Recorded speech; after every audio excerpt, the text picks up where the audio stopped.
नमस्कार, मैं हूं अखिलेश पांडे और आप देख रहे हैं सी न्यूज भारत।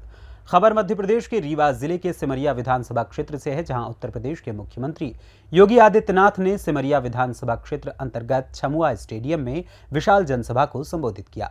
विशाल जनसभा को संबोधित करते हुए उन्होंने कहा कि जो विकास कार्य डबल इंजन की सरकार में हुए हैं वो कांग्रेस के 55 से 60 साल के इतिहास में नहीं हुए हैं।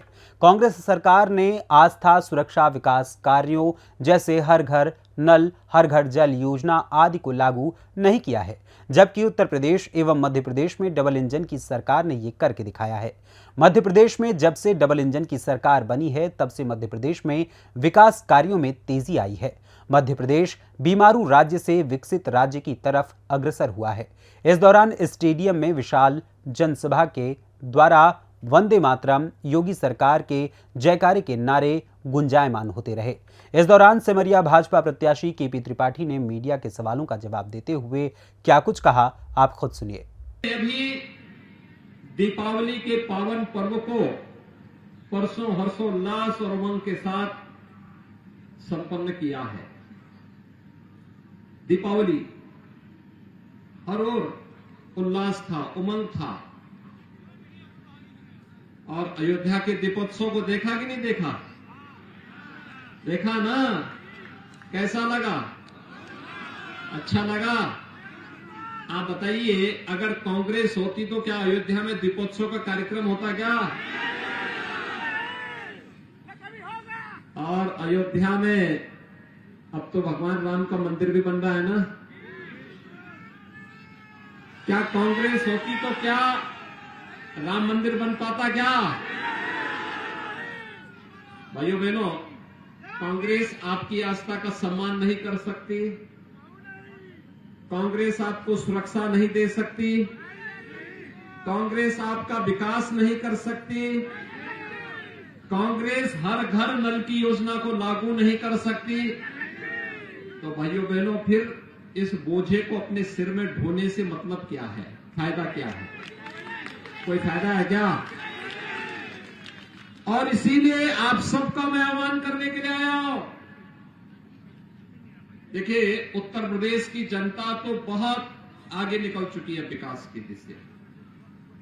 और याद रखना, उत्तर प्रदेश में 403 विधानसभा क्षेत्र हैं और वहां हाथी का केवल एक विधायक है। 403 में से एक। तो मध्य प्रदेश में तो खाता ही नहीं खुलना चाहिए, आप जानते हैं ना। और कांग्रेस के 403 में से केवल 2 हैं। तो मध्य प्रदेश में भी खाता खुलना ही नहीं चाहिए। आप सहमत हैं ना? सब सहमत हैं? भाइयों बहनों, विकास के लिए, सुरक्षा के लिए और सुशासन के लिए जो मॉडल मोदी जी ने दिया, पिछले 20 वर्षों में शिवराज जी के नेतृत्व में भारतीय जनता पार्टी ने, और जब से मोदी जी प्रधानमंत्री बने तब से डबल इंजन की सरकार ने मध्य प्रदेश के अंदर विकास के जिस विजन को आगे बढ़ाया है, आज उसी का परिणाम है कि मध्य प्रदेश बीमारू राज्य की श्रेणी से ऊपर उठ करके आज एक विकसित राज्य की ओर अग्रसर हुआ है। देश के अंदर सबसे अधिक कृषि विकास की दर वाला राज्य है मध्य प्रदेश। ये शिवराज जी के नेतृत्व में हुआ है, डबल इंजन की सरकार के कारण हुआ है। भाइयों बहनों, याद करिए, मुझे बहुत अच्छा लगा यहां जब मंच पे मैं आया, जिला पंचायत अध्यक्ष यहां पर श्रीमती नीता कोल जी को देख करके मुझे तो भगवान राम के समय की याद आ गई। आप सोचिए, इनके पूर्वजों ने भगवान राम को उनके संकट के समय सहयोगी बनकर के चित्रकूट में उन्हें शरण दी थी और चित्रकूट में 12 वर्ष तक भगवान राम ने वास करके उस पूरे क्षेत्र को अभय प्रदान किया था। और आज भी कांग्रेस ने क्या किया? कोल हो, थारू हो, चेरो हो, जितने हमारे वनवासी हैं, गिरवासी हैं, इनको उपेक्षित किया, इनको केवल नारा सिखाया, गुमराह किया। पहली बार समाज के हर तबके के लिए उसकी जाति नहीं देखी, उसका मत नहीं देखा, एक ही नारा था, एक ही संकल्प था। वह संकल्प था सबका साथ और सबके विकास का। याद करिए, सामान्य दिनों में तो सभी घोषणाएं कर सकते हैं, कार्य कर सकते हैं, लेकिन जब संकट का समय हो भाइयों बहनों, जो संकट का साथी वही सच्चा साथी। कोरोना आया था, कोरोना महामारी थी, आई थी ना, दुनिया ने 350 वर्षों से यही झेल रही है। 3 वर्ष तक भारत ने भी कोरोना जैसी महामारी को झेला है, लेकिन मध्य प्रदेश में डबल इंजन की भारतीय जनता पार्टी की सरकार थी। भाइयों बहनों, डबल इंजन की सरकार ने फ्री में टेस्ट, फ्री में उपचार, फ्री में वैक्सीन और फ्री में 5-5.25 करोड़ लोगों को फ्री में राशन की सुविधा का लाभ भी तो मध्य प्रदेश में मिला। ये राशन की सुविधा, हम आभारी हैं प्रधानमंत्री जी के कि उन्होंने राशन की सुविधा को गरीबों के लिए अगले 5 वर्ष के लिए बढ़ा दिया है। 5 वर्ष के लिए। भाइयों बहनों, अगर कांग्रेस की सरकार होती तो वैक्सीन कभी आ ही नहीं सकता था, कभी नहीं आ सकता था। ये वैक्सीन कांग्रेस का विजन ही नहीं था, क्योंकि ये वैक्सीन तब आती जब भाइयों बहनों लाखों लोग कालकलवित हो गए होते। हम सब आभारी हैं प्रधानमंत्री मोदी जी के, जिन्होंने वैक्सीन बीमारी के आते ही 9 महीने के अंदर वैक्सीन देकर के दुनिया की सबसे अच्छी 2 वैक्सीन भारत को दी और 220 करोड़ वैक्सीन की डोजेज भारत के नागरिकों को फ्री में उपलब्ध करवाने का काम प्रधानमंत्री मोदी जी ने किया। जितना वैक्सीन भारत के अंदर लगा, दुनिया के अंदर कहीं नहीं लग पाया। भाइयों बहनों, एक तरफ भारत का ये मॉडल संकट का साथी कोई है, भाजपा है। मोदी जी के नेतृत्व में संकल्प पूरा हुआ। गरीब कल्याणकारी योजनाएं, कांग्रेस गरीबों के लिए आवास नहीं दे पाई, शौचालय नहीं दे पाई, स्वास्थ्य बीमा का कवर नहीं दे पाई, कभी नहीं दे पाई। 55-60 वर्षों तक देश पर और मध्य प्रदेश पे शासन किया, नहीं दे पाई। उनका विजन भी नहीं था। हर घर नल की योजना, ये रीवा क्षेत्र में, बुंदेलखंड क्षेत्र में कोई कल्पना ही नहीं करता था। यहां सबसे ज्यादा संकट तो जल का था। 2-2 किलोमीटर, 5-5 किलोमीटर दूर सिर्फ एक गगरा लेकर के जाती थी माताएं बहनें, और इतनी दूर से लाना पड़ता था उनको जल। लेकिन अब तो आरओ का पानी आपके घर घर तक पहुंचने का कार्य होने जा रहा है। और भाइयों बहनों, बहुत बड़ा कार्य होगा। आधी से अधिक बीमारी का समाधान तो ये शुद्ध जल कर देगा। और बाकी अगर बीमारी आएगी, आयुष्मान भारत की 5 लाख रुपए की स्वास्थ्य बीमा का कवर, जिसे बढ़ाने का संकल्प भारतीय जनता पार्टी ने लिया है, पूरा कर देगा। राम राज्य की परिकल्पना को साकार करने का कार्य कोई करेगा। तो भाइयों बहनों, भाजपा की डबल इंजन की सरकार करेगी और डबल इंजन के लिए भारतीय जनता पार्टी का एक एक प्रत्याशी का जीतना आवश्यक है। भाइयों बहनों,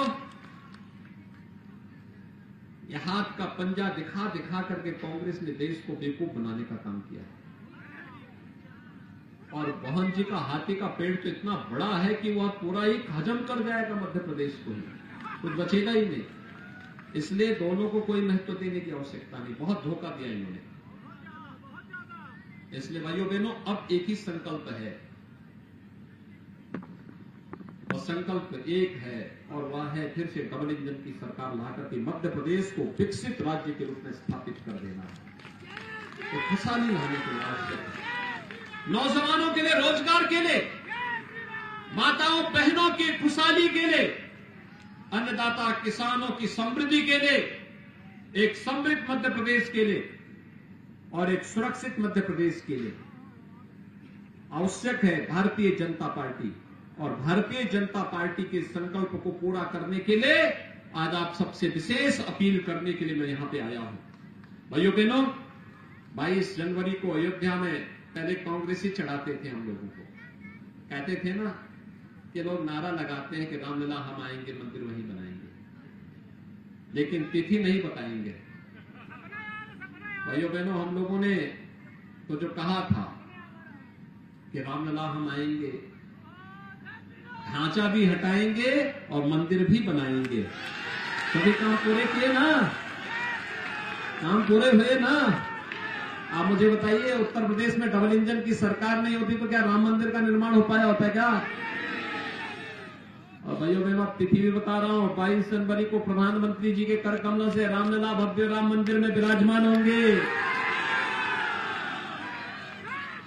सभी लोग सहमत है ना? आप सबका सम्मान बढ़ रहा है ना? पूरे भारत का सम्मान बढ़ रहा है ना? आप सब खुश है ना इस बात से? भाइयों बहनों, भगवान प्रभु राम का आशीर्वाद सबको प्राप्त होगा और इसलिए डबल इंजन की सरकार मध्य प्रदेश में भी आनी चाहिए। विधायक जी, आज मुख्यमंत्री योगी आदित्यनाथ जी आए थे और आज बड़ा गजब का माहौल देखने को मिला। क्या उम्मीद है आपको, कितने वोटों से क्या परिणाम रहेगा? सिमरिया की जनता अब चुनाव पर उतर चुकी है और सिमरिया को गाली देने वाले और बदनाम करने वाले लोगों को अपनी जमानत बचाने के लाले पड़ जाने हैं अगले 2 दिन के अंदर। बिल्कुल। और सुनामी चल चुकी है। मैं पहले से कह रहा था कि बीजेपी की सुनामी चल रही है और वो सुनामी अब दिखने लगी है। 16-17 तारीख तक में आप देखिएगा और 3 को जब रिजल्ट आएगा, लोग सिमरिया के लिए दांतों तले उंगली दबाने का काम करेंगे। आप कह रहे थे कि जो कांग्रेस है उसको मुट्ठी में दबा लो और हाथी को भी कुचल दो, क्या कहना चाहेंगे इस बात? नहीं, मैंने कुचलने का नहीं कहा। मैंने कहा पंजे को मुट्ठी में बंद करो और हाथी के मस्तक पर वार करो, दोनों को चिट्ट कर दो और सिमरिया के अंदर कमल खिला दो। योगी आदित्यनाथ जी का आगमन क्या गेम चेंजर साबित होगा इस चुनाव बिल्कुल बिल्कुल। पहले से ही गेम अब बीजेपी के फेवर में था और योगी आदित्यनाथ जी के आने से इसमें बहुत बड़ी सुनामी आई है। जो भारतीय, आप जन सैलाब देख रहे हैं, लोगों का उत्साह देख रहे हैं, किस कदर सिमरिया में लोग सिमरिया की जय के लिए काम कर रहे हैं। यहाँ कोई लड़ाई नहीं है, सिर्फ एक लड़ाई है कि हर हाल में सिमरिया जीतनी चाहिए। घोषणा पत्र जो 2 दिन पहले जारी हुआ है, घोषणा पत्र में कांग्रेस की जो भी घोषणा है उससे थोड़ा बढ़कर है, इसको क्या जनता तक पहुंचा पाई है भाजपा? बिल्कुल पहुंच गया। लोगों को घर घर पता है कि 3100 में धान और 2700 में गेहूं, किसान खुशहाल। 2700 में गेहूं, 3100 में धान, खुशहाल किसान। और इस तरह से सीखो कमाओ योजना में जय जवान और लाडली बहना योजना में जय बहने, हर वर्ग के लिए योजनाएं। देखिए, जो भारतीय जनता पार्टी का आज का हमारे कार्यक्रम सिमरिया विधानसभा में रहा और उत्तर प्रदेश के हमारे मुख्यमंत्री सीएम योगी आदित्यनाथ जी के आने से हमारे यहाँ का वोट प्रतिशत 15% बढ़ गया। हम लोग जीत के उम्मीद में पहले भी थे, लेकिन योगी आदित्यनाथ के आने से हमारी जीत सुनिश्चित नहीं, अपितु 25 से 30 हज़ार वोटों से हमारी सिमरिया विधानसभा हमारे केपी त्रिपाठी जी कमल हमारा जीत रहा। अभी 2.5 साल में जो आपके विकास कार्य विधायक जी ने गिनाए हैं, कुछ कार्य प्रगति पर हैं और कुछ के जो है तो जैसे भूमि पूजन हुआ है, अब सरकार नई गठन के बाद ही उनको गति दिया जाएगा कार्यों को। इन कार्यों को लेकर भी संशय पैदा किया जा रहा है विपक्ष द्वारा कि ये काम नहीं होंगे, सरकार ने झूठी घोषणा कर दी है, देखिए, पैसा नहीं है, ये है वो है, बहुत सारी बातें हैं। देखिए, विपक्ष ने कभी काम नहीं किया, वो खाली घोषणा करते थे। हमारा प्रमाण है, हमारे भूमि पूजन हो चुके हैं, हमारे पास एक काम का पूरा खाका है, हमारे पास प्रशासनिक अनुमति है, हमारे पास जो हमारे विधायक जी ने सिमरिया के लिए काम किया उसका सारा प्रमाण है। वो गूगल में सर्च करके और देख सकते हैं कि जितनी योजनाओं को हमारे विधायक जी ने गिनाया है वो सभी योजनाएं सही हैं कि गलत। और रही कांग्रेस और विपक्ष की बात, तो उन लोगों ने सिर्फ घोषणा की है, काम नहीं किया है। जिस प्रकार की जो व्यक्ति के अंदर होता है वो सामने वाले के लिए भी वही सोचता है। ना उन्होंने कभी विकास किया है, ना वो विकास पर विश्वास करते हैं, इसलिए वो इस प्रकार की अफवाहें उड़ा करके लोगों को गुमराह करने का काम कर रहे हैं। जैसा कि बार बार यहाँ को मैंने सिमरिया विधानसभा क्षेत्र को कहा जा रहा था कि हॉट सीट है, बड़ा ये वो, ऐसा तो कुछ समझ में नहीं आया। सिमरिया की जनता तो बड़ी शांत समझ में आ रही है, आखिर ये वातावरण क्यों खराब हुआ है? देखिए, ऐसा है कि सिमरिया की जनता ने, सिमरिया विधानसभा ने, जो लोग इस प्रकार कहते हैं उनको बनाया था जब वो भारतीय जनता पार्टी में रहते हैं। एक हमारे गांव में कहावत है कि फंसे तो पता, फंसे तो पता। अब इस बार हमारे सिमरिया में वो कांग्रेस के उम्मीदवार बन करके आए हैं, उनको पता हो जाएगा, क्योंकि सिमरिया की जनता वास्तविकता भारतीय जनता पर विश्वास करती है। भारतीय जनता पार्टी ने सिमरिया का विकास किया है और हमारे माननीय के.पी. त्रिपाठी जी 5 वर्ष के कार्यकाल में उनको 2 वर्ष का काम करने का मौका मिला। जिस प्रकार से उन्होंने सिमरिया का चहुमुखी विकास किया है, उस प्रकार आज तक 1600 करोड़ रुपए की योजना वो सिमरिया में लाए हैं। आज तक सभी विधायकों को मिलाकर कर दिया जाए तो भी वो राशि पूरी नहीं होती है। भाजपा से विधायक थे और क्रेडिट खुद ले रहे हैं अपने विकास कार्यों का कि मैंने काम कराया है। लेकिन ये जनता जानती है कि ये तब विकास किए थे जब ये भाजपा में थे। अब हम आपसे पूछना चाहते हैं कि 5-7 वर्ष तक वो जिला पंचायत अध्यक्ष रहे हैं, यदि एक भी काम, जब से कांग्रेस में गए हैं, एक भी काम सिमरिया विधानसभा में वो गिना दे तो मैं मान लूँ कि उनके पास दम है। वो कोई विकास नहीं करते हैं। भारतीय जनता पार्टी में जब थे तो भारतीय जनता पार्टी का विकास था और भारतीय जनता पार्टी में काम करते हैं तो भाजपा का ही विकास है। वो यहाँ कार्यकर्ताओं का ज़्यादा बल दिखता है, ऐसा है क्या? निसंदेह कार्यकर्ताओं में इतनी बड़ी ऊर्जा है, इतना बड़ा जोश है और सिमरिया विधानसभा के लोगों में इतना बड़ा उत्साह है इस पर्व को कि भारतीय जनता पार्टी को हमने बताया आपको कि 25 से 30 हजार मतों से जिताएगी। चौथी बार भी भाजपा अपना किला बचाएगा? निसंदेह हमारा भारतीय जनता पार्टी का यहाँ कमल खिलेगा और हमारे के.पी. त्रिपाठी यहाँ से विजयी होंगे और हमारे मध्य प्रदेश में स्वराज की सरकार बनेगी। रीवा मध्य प्रदेश से सीनियर संवाददाता अर्जुन तिवारी की रिपोर्ट। फिलहाल इस खबर में बस इतना ही। देश दुनिया की तमाम खबरों के लिए देखते रहें सी न्यूज़ भारत। हर खबर आपके साथ, आपके हाथ।